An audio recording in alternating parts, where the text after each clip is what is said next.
Bueno, seguimos platicando con Gonzalo Hernández Licona, secretario ejecutivo del Coneval, sobre este índice de la pobreza que hoy sacan, el estudio de la pobreza, cómo va. Y algo que también llamó la atención, Gonzalo, que sí pudieron hacer realmente la comparación histórica con el cual había sido todo aquella diferencia que hubo con el INEGI. Cuéntanos cómo se llegó a ese comparativo histórico. Sabemos que el INEGI hizo otra encuesta de ingreso-gasto de los hogares más completa, pero esto no te lo permitía hacer el comparativo. Se iba a perder, lo cual ustedes no podían aceptarlo. ¿Qué sucedió y cómo metodológicamente llegan a este nivel? Esta es una pregunta bien importante que le da el marco técnico a las cifras. Lo que el INEGI hizo, y me parece que lo hizo bastante bien, bastante riguroso, y yo por eso me atrevería a decir que estamos en el mejor de los escenarios de herramental estadístico, es que el INEGI continuó mejorando su encuesta de ingreso-gasto de los hogares, continuó haciendo una captación diferente, mejor del ingreso, cambió incluso la preguntas de otros rubros. En fin, hizo una encuesta mejor. La muestra de la encuesta de ingreso-gasto es la más grande. 81.500 viviendas. En la historia de la INIG, que te da representatividad del gasto a nivel estatal, que está bastante bien. Pero eso es una serie nueva. Eso es un cambio que no puedes comparar para atrás. Entonces, al mismo tiempo de esa encuesta muy buena, pudo generar un modelo estadístico que te da una continuidad y una consistencia muy clara con los años previos de 10, 12, 14 y ahora 16. Entonces, pudimos hacer este ejercicio o esta medición de pobreza con ese ejercicio del INEGI, en donde básicamente toma las variables de la encuesta de ocupación y empleo, también toma el propio gasto de la ENIG, y con esos dos elementos hace un modelo en donde es muy lógica y muy robusta la continuidad de la medición del ingreso y de otras variables. Entonces, estamos Pepe, muy contentos por un lado y muy seguros de tener ese instrumento, porque sin ese instrumento, Pepe, el Coneval no podría haberse dado estas cifras. O sea, nosotros no podríamos haber dado cifras de pobreza con la ENIG grande. Gonzalo, recordar al público que tú fuiste bien valiente, no cualquiera se enfrenta al gobierno, y tú, bueno, son ustedes autónomos parciales, porque no tienen la autonomía plena, y tú saliste muy enérgico, fue en diciembre, en enero del año pasado. En julio, cuando dijiste, yo no estoy de acuerdo con estas cifras del famoso mocoso, el módulo socioeconómico, y el INEGI lo ratificó, y llegaron a un acuerdo. Qué bueno, es lo que hay que hacer. Por eso yo digo que es el mejor de los escenarios ahora, Mari Carmen, el haber llegado a un acuerdo técnico importante, el ejercicio que está abierto al público. Sí. Exacto, no es un tema, además, mucho menos con Julio Santaella, que él ni siquiera había hecho la encuesta anterior, ¿no? Fue un acuerdo técnico muy importante, estamos seguros de ese ejercicio, y está, por cierto, abierto al escrutinio público de quien quiera. Qué bueno que lo comentas, porque van a decir, ay, qué curioso, bajó la pobreza ahora que cambiaron la encuesta, ¿no? Entonces, para evitar estas suspicacias, está abierto al escrutinio público, es totalmente consistente metodológicamente, y nos comentaba si baja la pobreza en estos 2 años, pero sobre todo por un tema de estabilidad. Déjame decirte otra cosa, si la encuesta del año pasado hubiera salido como siempre, con esa continuidad que nosotros siempre habíamos tenido, sin ningún cambio por parte del INEGI, nosotros hubiéramos medido la pobreza el año pasado y hubiera bajado, Pepe, porque desde el año 2015 ya empezaba a verse este crecimiento del ingreso laboral, la menor inflación, que continuó en 2016. Nosotros hubiéramos dicho que la pobreza bajaba. Lo que pasa es que no tuvimos chance de decirlo porque no había una cifra creíble para hacerlo. Hoy existe, y básicamente lo que estamos diciendo es que lo que hubiéramos dicho, aún si la encuesta original no hubiera cambiado, hubiéramos dicho lo mismo hace un año y hoy, que la pobreza hubiera bajado en el periodo 2014-2016 sin ninguna duda, ¿no? Así como dijimos, con la misma certeza y con la misma seguridad, que en los años previos la pobreza subió, por las razones contrarias. Mayor inflación, volatilidad de los precios. Y en ese sentido podemos prever que, a no ser que la inflación baje drásticamente en el 2018, la inflación que ahorita va a cerrar, va a haber un incremento en el índice de pobreza.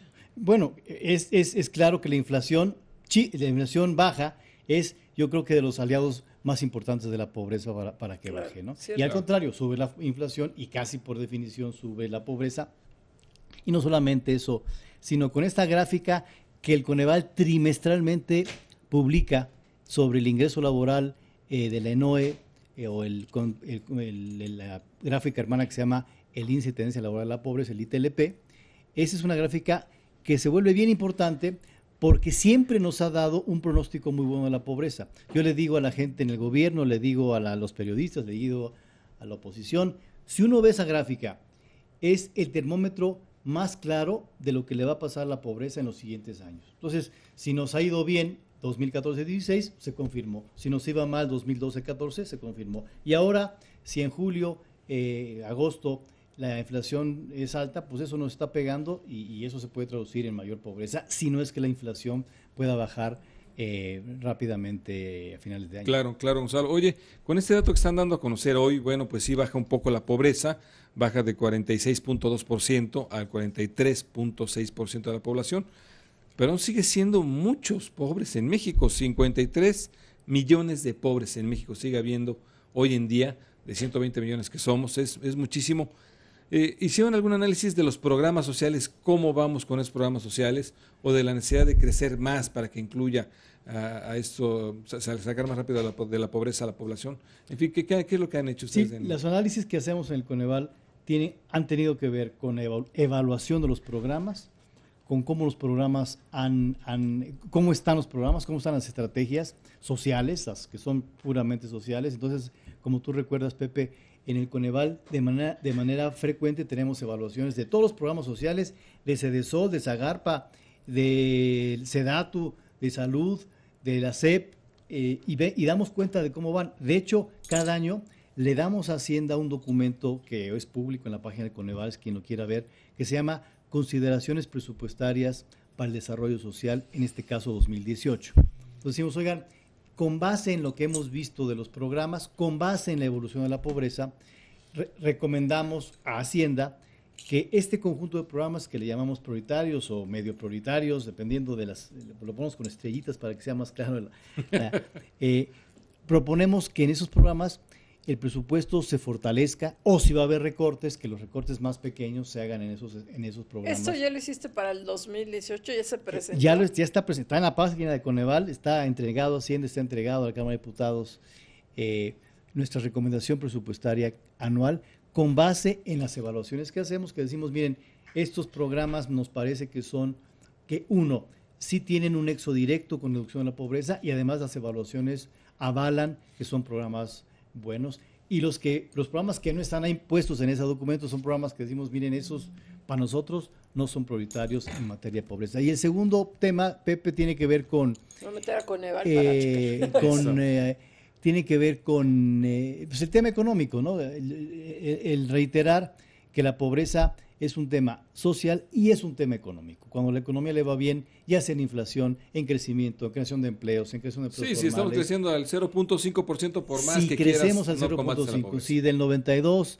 a la fecha hemos crecido al 1.1%, no es factible bajar la pobreza rápidamente.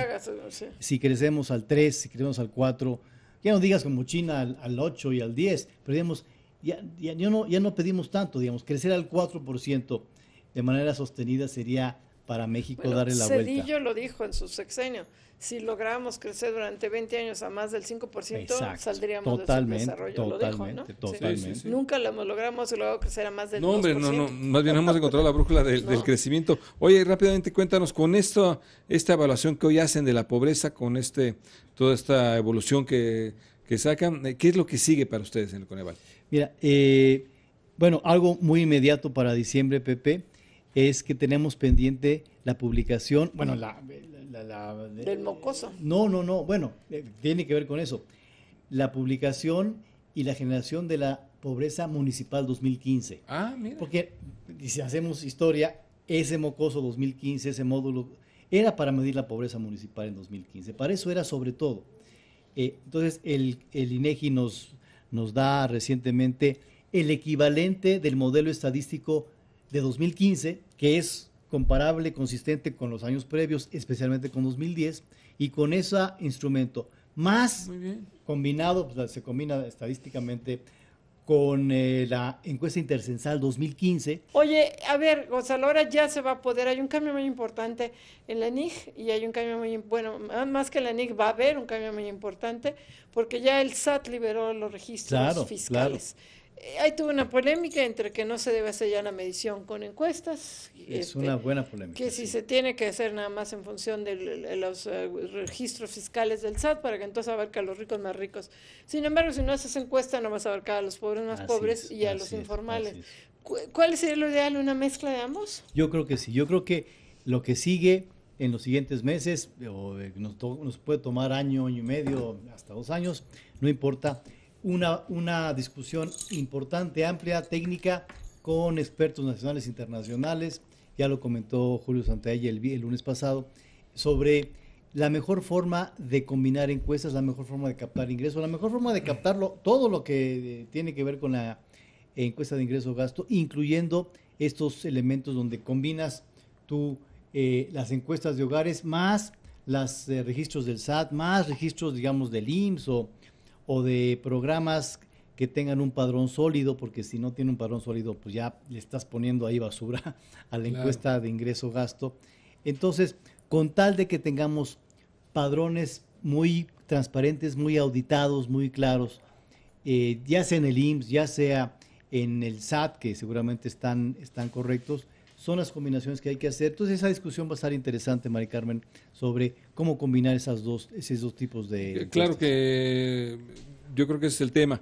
Que hoy en día, bueno, si ya estuvieran todos realmente dentro del pago de impuestos, si fuera, bueno, lo podríamos hacer por esa vía, pero todavía no se puede, ¿no? Tú sí vas a requerir las encuestas. Sí, con 43 millones, con 53 millones de pobres que no pagan impuestos y 7.6 que vienen pobreza extrema que tampoco, pues tiene que haber encuestas, ¿no? Tiene que haber encuestas para combinar. Yo creo que el reto para el INEGI es ese paso siguiente de cómo combinar esos registros con una buena forma de medir ingreso para reflejar lo mejor posible ingresos de la población, gastos de la población, reflejar la distribución del ingreso y de los gastos en el país y por supuesto de la pobreza. Estamos nosotros lo vamos a embarcarnos al mismo tiempo del ingreso.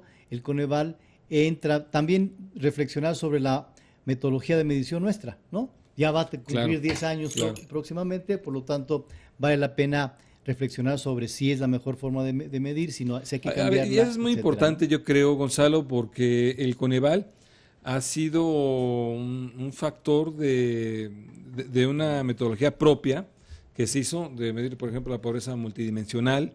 Y esto incluso muchos países de Latinoamérica lo han visto muy novedoso y a nivel mundial incluso ha sido un ejemplo para esto. Cuéntanos cómo les ha ido, cómo nos ha ido con esa medición multidimensional de la pobreza en México. Yo creo que no hay vuelta para atrás, Marco. Se puede mejorar la medición, se puede cambiar la metodología y mejorarla por factores múltiples que tanto hemos detectado nosotros como nos han hecho favor de detectar gente de afuera, pero yo creo que no hay marcha para atrás en el hecho multidimensional, porque ya vimos nosotros, ya vio el mundo, ya vieron muchos países, ya vio la propia ONU que medir la pobreza de manera multidimensional tiene sentido. Tiene sentido porque la pobreza tiene muchas aristas y se soluciona de muchas formas. Por ejemplo, cuando tú tienes una medición de ingresos solamente mides el ingreso de la familia. Cuando tú tienes un niño en la escuela, cuando un niño va a la escuela con un esfuerzo de política pública, eso no cambia la pobreza de esa familia, porque el ingreso no cambió para nada. Claro. Entonces, hay que esperar a que el niño trabaje para que su ingreso cambie. Entonces, ese es un cambio de largo plazo. En cambio, con esta medición nuestra, el niño va a la escuela y la pobreza baja por ese hecho. La casa tiene piso firme y baja la pobreza por ese hecho. La casa tiene un muro de mejor calidad y baja la pobreza. Entonces, es un nexo mucho más directo entre la política pública y la pobreza cuando tú tienes un efecto multidimensional, sin duda. Y México ha sido vanguardista y la ONU en su meta 1.2 de la Agenda 2030, ese 1.2 está por México. Es decir, a ver, cuéntanos qué bueno. Es la reducción de la pobreza multidimensional de acuerdo a estándares nacionales. Ese 1.2 está ahí por México. Es decir, Estrictamente todos los países deberían tener su propia medición de pobreza multidimensional y reducir la pobreza con base en ese. Mira, en hay esa iniciativas pobreza. con las que yo estoy totalmente a favor, de veras, que es el segundo cuarto, el famoso cuarto rosa, porque efectivamente hay una gran violación de mujeres en hogares muy pobres, porque hay una sola habitación y ahí convive Totalmente de el acuerdo. papá, el padrastro, el amante, el otro llega borracho y violan a las chiquitas y hay una... Es un tema, Sí, es un tema de muy género, es un preocupante. tema, o sea, de hacinamiento de por sí a nadie nos gusta, digamos, tener intimidad propia a todo el mundo sí nos gusta, pero el tema de género es fundamental. Y yo creo que el cuarto rosa o el incremento de otro cuarto es fundamental. Y además baja las cifras de pobreza por definición. Claro, tienes una habitación de 2 Entonces, cuartos. esto es otra vez, Pepe, si tú tienes un cuarto adicional en la casa, la pobreza por ingresos de la familia no cambia para nada, ni un Pero centímetro. Pero sí cambia la pobreza claro. multidimensional por definición. Entonces el trabajo de la SEDATU ha sido y es fundamental en ese proceso. Ojalá le Qué restablezcan bueno, el porque luego te da la presupuesto. sensación de que gastamos impuestos para nada. Qué bueno. Ojalá restablezcan el presupuesto, como bien dices. El presupuesto del Oye, programa que se llama PDZP, PDZP. el programa de atención a zonas prioritarias, que básicamente pone mejoras en los hogares, mejoras en las viviendas, los cuartos